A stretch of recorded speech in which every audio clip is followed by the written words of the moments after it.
Bonjour à tous et à tous, bonjour à tous les suiveurs et à tous les inconditionnels de Grégoire Amnisso. Plus l'ombre de doute, Koulibaly va quitter le Napoli à la fin de la saison. Donc, après les révélations de Santini, Pablo Santini, qui va donc Koulibaly de quitter et am accord presque avec Manchester United. Donc, il y a un autre journaliste italien spécialisé en finance. Donc, on a Koulibaly, la vente de Koulibaly. Ndiaye Koulibaly, préparé. Donc, c'est déjà planifié. Donc, exécuté avec modeste. Donc, à la fin de la saison, Koulibaly va quitter le Napoli. Parce que d'après moi, Napoli a des réserves en espèces à hauteur de 100 millions d'euros. Donc, nous avons un problème finance.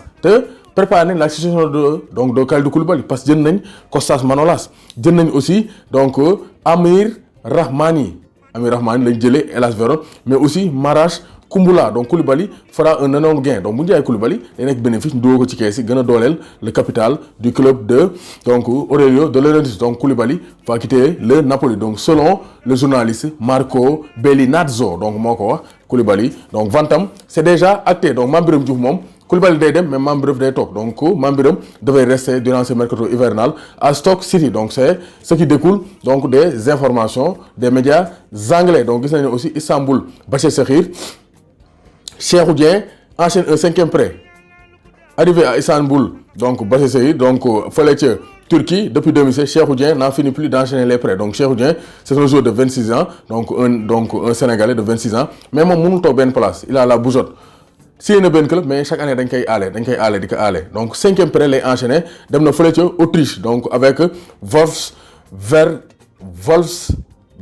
Donc Wolfsberger fële ca première division donc Autriche. Donc fa la dem pour jéem a am temps de jeu. Donc c'est son 3e club en Autriche parce que moom xam na Autriche joué na Saint-Polten en 2017, joué na Wacker Innsbruck la saison dernière. Donc moom aussi day wër rek. Donc il enchaîne un 5e prêt en Autriche. Donc Almeria, Ronaldo Luis Nazario da Lima Ronaldo, le vrai Brésilien qui est passé par PSV, le Barça, l'Inter, le Real Madrid, le Milan AC, El Fenomeno Ronaldo. Donc Ronaldo le Brésilien, donc moom il fait partie des actionnaires de Valladolid. Mais xam ne jënd nañ dernièrement Ben Arfa qui va porter le numéro 3 du Real Valladolid. Mais dem foofu jënd nañ Cheikhou Gassama. Cheikhou Gassama c'est un ancien international U20 de la génération de Moussa Wagué, Moussa Koné en 2015 avec Pape Abou Cissé, Sidi Sarr.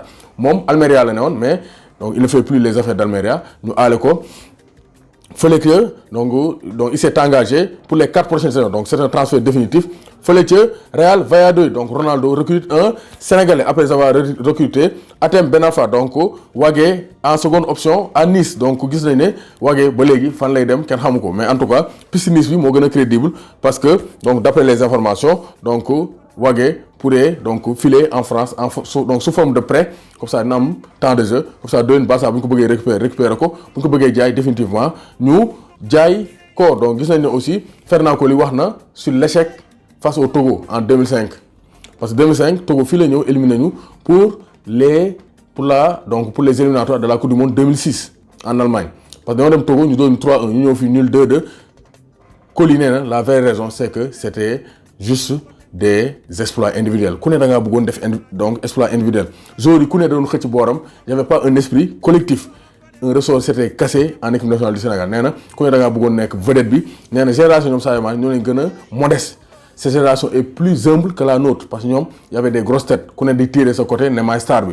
Nee na loolu moo leen yaaxal face au Togo mais Sénégal amoon nañ équipe pour se qualifier face au Togo mais ku ne di xëcc sa boor loolu moo yàq affaire yi. Nee temps yooyu équipe nationale dañ ko doon nen la ku ne day baxal rek lekk alors que mayonnaise la war a ne ku yor sa mburu sauce. Donc Coly nee na y avait beaucoup d'individualisme en 2005 alors que actuellement c'est le collectif qui prime sur l'équipe nationale du Sénégal.